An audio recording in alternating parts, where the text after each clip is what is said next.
konsistensi ataupun jumlah volume air sudah lebih berkurang akibat adanya proses penyerapan, ya kan? Mulai daripada usus kecil itu sudah terjadi proses penyerapan air, kan? Nah, ketika dia tiba di saluran saikum ataupun rektosigmoid, maka dia akan mengalami enkistasi kembali, membentuk kista, dan ini merupakan stadium persiapan stadium untuk menjadi penularan ke penderita berikutnya, ya. Nah, apabila terjadi invasi ataupun penyakit, maka yang menjadi stadium penyebabnya itu adalah stadium tropozoitnya. Nah, saya sudah sampaikan tadi bahwa bentuk infektifnya itu adalah bentuk kista dengan periode inkubasinya sekitar 4-5 hari, dan bagaimana proses dia bisa menimbulkan penyakit itu terjadi ya oleh adanya perlekatan daripada stadium tropozoit itu sendiri pada permukaan sel daripada fili-fili usus melalui peran-peran antigen daripada amobik lektin ataupun galak-galnak lektin, ya. Jadi antigen-antigen inilah yang kemudian ketika dia adhere ataupun melekat pada sel-sel, maka akan menghasilkan suatu reaksi antigen yang dapat mengakibatkan killing selnya, ya, sel dari fili-fili ususnya itu akan rusak. Kemudian atau juga tropozoid ini juga menghasilkan berbagai enzim yang merupakan enzim substansi yang cytotoksik yang bisa mengakibatkan lisis daripada sel target dia, tempat dia intak ataupun adherent tadi. Oke. Nah, beberapa substansi tersebut diantaranya adalah histolisin, kemudian amobapain, katepsin B protease, dan juga beberapa enzim lain yang diketahui merupakan enzim-enzim litik terhadap sel, di mana di mana amobiasis ini mengalami kontak dengan sel-sel inangnya, ya. Nah, ini sudah saya jelaskan tadi. Nah, yang harus diingat bahwa ketika dia intak dengan sel-sel usus, maka dia akan mengakibatkan lisis daripada sel tersebut. Dan bentuk lisisnya seperti apa? Bentuk lisisnya adalah flash shape ulcer. Bentuknya itu adalah seperti botol, di mana permukaan atasnya itu kecil sekali, tapi di bagian bawahnya itu seperti terowongan yang menganga. Sehingga pada saat kita lakukan pemeriksaan radiologis itu akan tampak seperti massa amoboma namanya. Jadi akibat adanya suatu kerusakan daripada sel yang disebabkan oleh enzim-enzim yang dihasilkan oleh amoeba tadi, yang mengakibatkan lisis daripada sel-sel pili-pili usus itu tadi. Jadi tampak di luarnya itu seperti lubang kecil saja, tapi sebenarnya di bawahnya itu sudah seperti terowongan yang menganga, persis seperti flash shape ulcer, ya. Nah, amobiasis ini bisa mengakibatkan kelainan amobiasis intestinal ataupun ekstraintestinal. Intestinal seperti yang tadi, bahwasanya dia bisa mengakibatkan flash shape ulcer atau dia mempunyai kemampuan invasi ke organ lain melalui hematogenus, artinya invasi ataupun penyebaran melalui pembuluh darah melalui sistem porta. Bisa kemana yang pertama? Yang paling sering adalah ke hepar, sehingga menimbulkan liver abscess yang disebabkan oleh amoeba, ya kan? Abses amobik di liver. Nah, nanti Anda harus ini buat tugas, ya. Nanti masing-masing kelas, ini ada 2 kelas, kan? Ada kelas A, ada kelas B. Saya mau Anda buat laporan studi literatur begitu tentang bagaimana metode diagnostik penyakit liver abscess yang disebabkan oleh amoeba pada liver, dan satu lagi adalah yang amobiasisnya itu pada paru. Nah, jadi amobiasis ini bukan hanya patologisnya, bukan hanya kita jumpai di intestinal, tapi jauh, karena dia mempunyai kemampuan penyebaran melalui hematogen tadi, melalui pembuluh darah, melalui sistem porta. Oke. Nah, penularannya penyebarannya itu bisa ke liver, bisa juga ke paru, ke otak. Nah, yang paling susah itu adalah staining kalau dia itu dari cairan paru. Bagaimana Anda membedakan ini adalah suatu efusi cairan yang disebabkan oleh kuman, misalkan streptococcus kah, tapi tidak terbayangkan bahwa ini adalah disebabkan oleh patogen oleh amuba.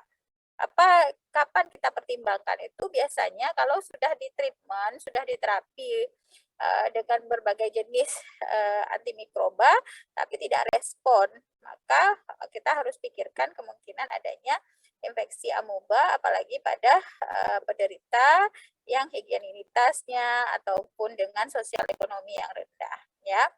Cynthia Sima, kenapa senyum-senyum terus? Ada yang happy? Saya nggak happy deh, kuliah sore-sore gini deh. Oke, nah kemudian yang harus diingat bahwa hampir 90% kasus ini self-limiting. Artinya apa? Bisa sembuh sendiri. Dan ataupun dia asimptomatik tapi menjadi karier, ya. Karier artinya dia dapat menjadi sumber penularan dan kapan saja bisa menjadi sumber penularan bagi orang lain. Gejala yang muncul adalah yang khas adalah bloody stool diare ataupun disentri, di mana diarenya itu adalah diare yang bercampur dengan darah. Nah, disentri itu bisa saja yang bloody diare yang disebabkan oleh amuba, bisa juga oleh Shigella, ya kan? Yang patogennya jelas berbeda, satu parasit, satu lagi kelompok dari Nisrina. Shigella dysentery, kelompok apa, Dek?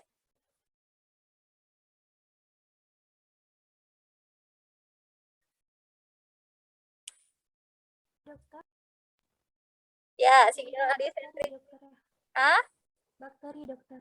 Bakteri. Ya, nah ini harus kita bedakan karena terapinya berbeda, ya kan? Nah, nanti secara klinis bisa kita bedakan. Oke, sindroma disentri yang terjadi adalah kumpulan dari gejala diare yang kita jumpai apa? Yang kita jumpai adalah darah dan lendir dalam feses dan biasanya pasien dengan tenesmus. Nah, bagaimana membedakan antara disentri yang disebabkan oleh amuba dan disentri yang disebabkan oleh Shigella dysentery ataupun disentri basiler yang disebabkan oleh bakteri yang bentuk basil, Shigella dysentery. Habis apa lagi, Dek, yang bentuk basil yang bisa menimbulkan diare?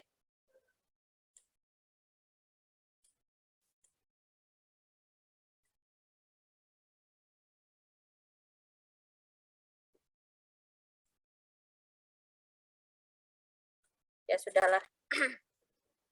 Nah, perbedaannya apa antara disentri amubawi dengan disentri basilar? Kalian bisa baca sendiri. Yang jelas, yang pertama adalah kalau dari spesimen tinja yang diperiksa itu bisa juga kita identifikasi, walaupun diagnosis pastinya adalah untuk disentri yang disebabkan oleh amuba tentunya kita harus bisa menemukan adanya tropozoid kah ataupun bentuk kista daripada Entamoeba histolytica dalam spesimen tinja yang kita periksa, ya.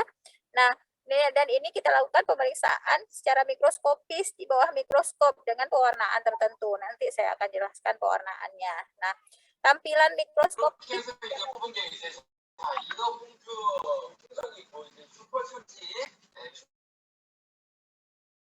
Siapa itu? Tampilan mikroskopis yang nampak adalah yang pertama, selain tampaknya amuba yang apakah dia bentuk Entamoeba colica ataukah Entamoeba histolytica, di mana yang paling sering adalah Entamoeba histolytica. Kemudian leukosit. Ini pada spesimen tinja yang kita periksa secara mikroskopis untuk disentri yang disebabkan oleh amuba itu jarang sekali ada kita jumpai liposit, tapi lebih sering kita jumpai pada disentri yang basiler ya, yang disebabkan oleh Shigella dysentery. Kemudian charcot Leyden kristalnya itu ini sering kita jumpai pada disentri amuba ya. Sementara kalau dari konsistensi tinjanya apa? Bahwa darahnya itu pada yang disentri amuba dia melekat daripada pinggir-pinggir daripada tinja tersebut ataupun feses. Sementara pada disentri basiler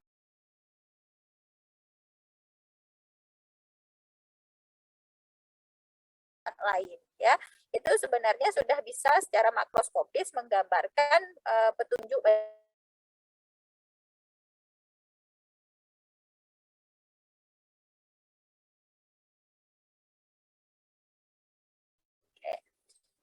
waktunya 1 jam aja nih kuliahnya ya. Kemudian giardiasis adalah parasit yang disebabkan oleh Giardia lamblia yang merupakan flagellata usus ya. Habitatnya itu adalah di dalam kripta duodenum yang biasanya sering kita jumpai pada anak-anak dibandingkan dewasa dengan inangnya adalah manusia ataupun tikus ya. Penyebarannya cukup kosmopolit ya, biasanya tentu di daerah-daerah yang sedang berkembang. Kira-kira Indonesia ini sedang berkembang nggak ya?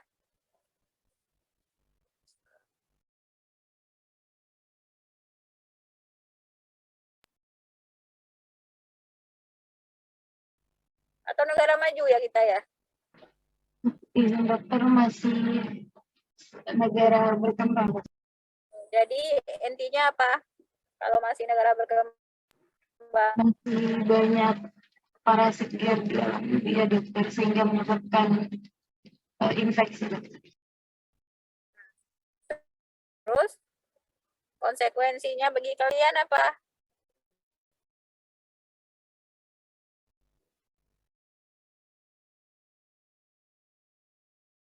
Kenapa menjadi harus dipelajari sih ini gitu?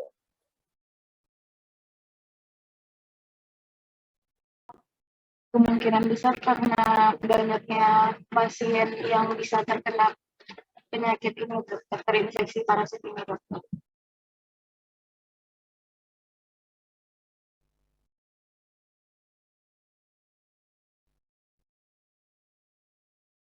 Kembang, sosioekonominya juga masih banyak yang rendah, penduduknya banyak yang miskin, kalian nanti jadi dokter, ya kalian bukan hanya sekedar tahu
Ya, kita lanjutkan, Dek.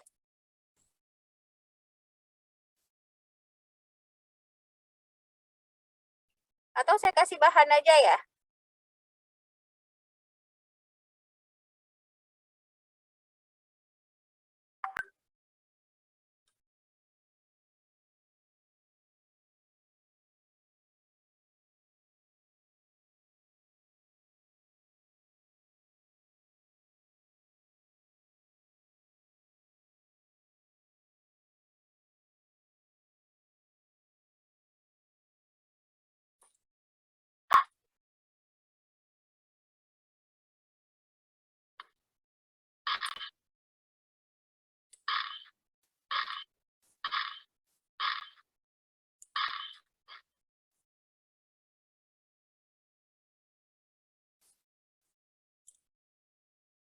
Nah, kalau Giardia lamblia ini secara morfologi lebih mudah ya membedakannya. Hanya saja gejala patogenesis penyakitnya berbeda dengan yang disebabkan oleh amuba ya. Kalau pada Giardia lamblia, tropozoitnya itu dia akan merusak enterosit ya, sehingga mikrofilinya itu jadi rusak dan Brush border enzimnya itu juga berkurang aktivitasnya. Oke.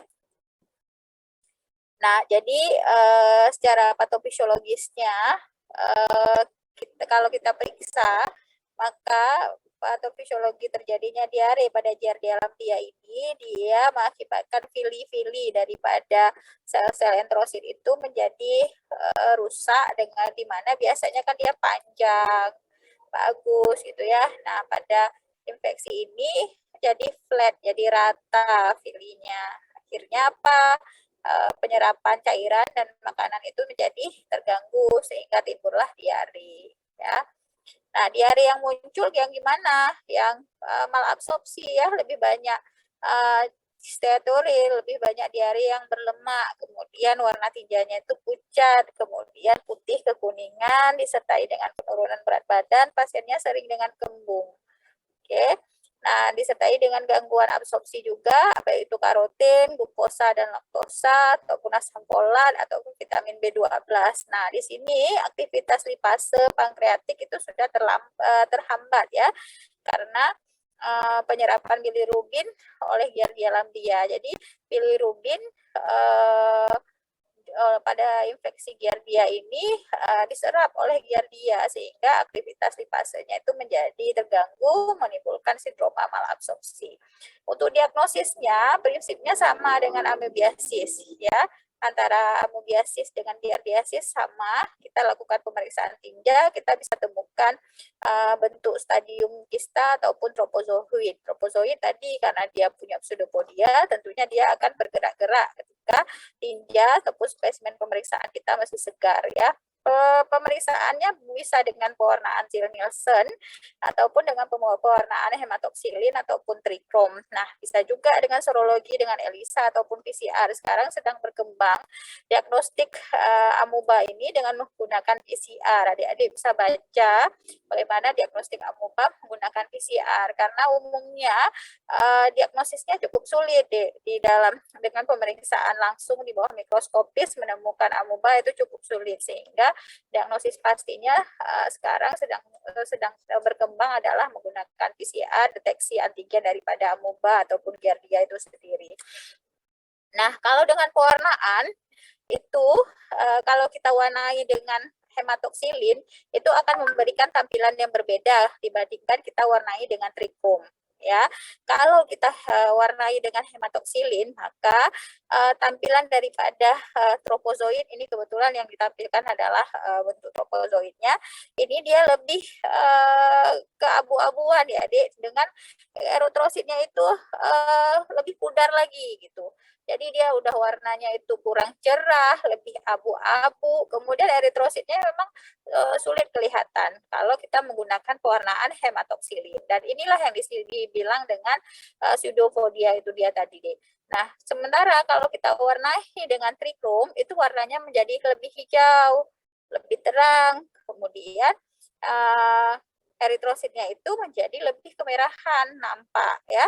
Dan ini adalah inti daripada amuba ini sendiri yang menjadi ciri khas identifikasi kita membedakannya dengan amuba coli. Apa tadi saya sampaikan bahwa pada entamoeba histolytica kromatin dotnya itu letaknya di tengah, sementara pada entamoeba coli itu kromatin dotnya eksentris, artinya letaknya di pinggir, lebih ke pinggir nggak di tengah. Ya, nah pencegahannya bagaimana? Pencegahannya tentu sanitasi ya,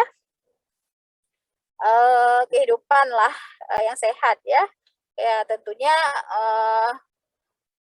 ini yang lagi tren-trennya ini adalah LGBT.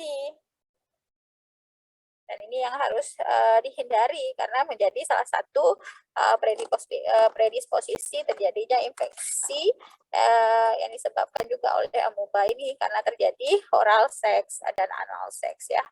Nah, tentu pencegahannya tetap adalah dengan PHBS, perilaku hidup bersih dan sehat. Sekian kuliah dari saya. Kita tidak ada pre-test dan post-test. Ada Ibu Sri di dalam kuliah kali ini? Kak Sri mendengarkan saya, Kak Sri?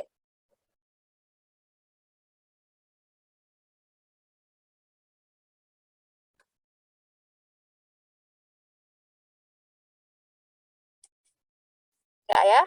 Kak Sri tidak ada di dalam sini ya?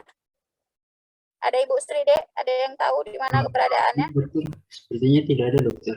Tidak ada. Ya.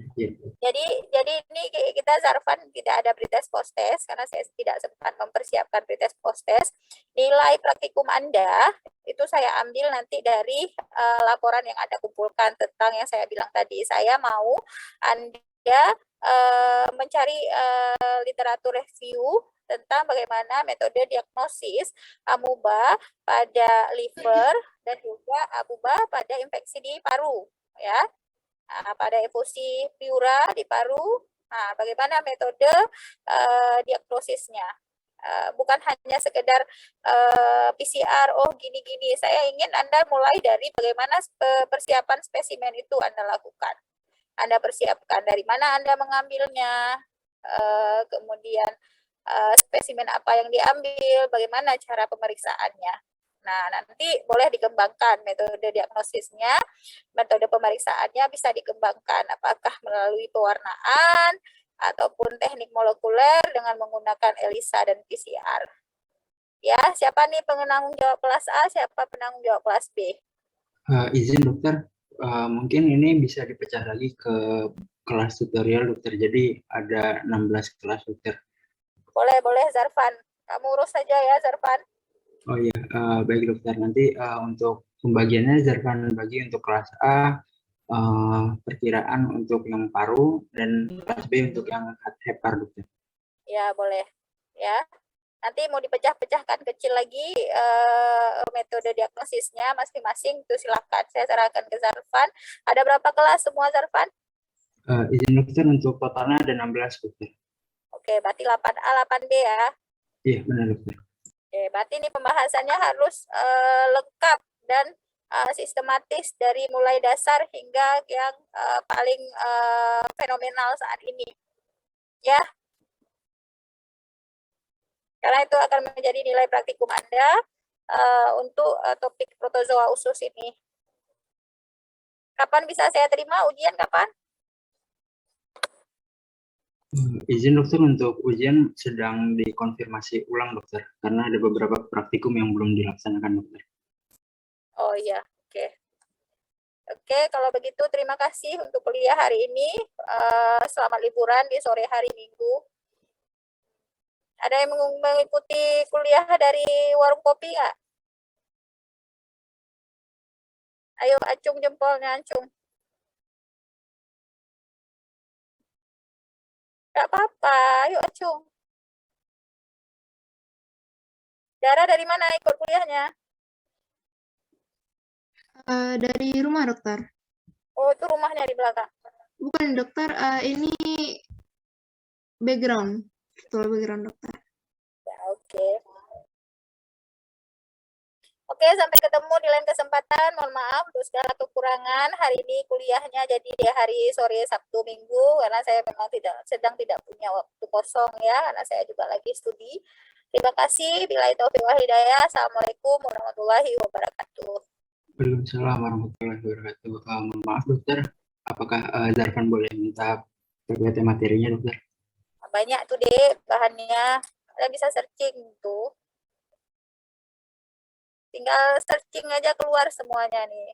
Bahan saya ini hanya sekedar mengantar kalian untuk mau belajar tentang amuba ini. Ya, sebenarnya dia lebih banyak lagi, lebih detail lagi. Oke ya. Saya izin live ya. Assalamualaikum. Baik dokter, terima kasih banyak dokter.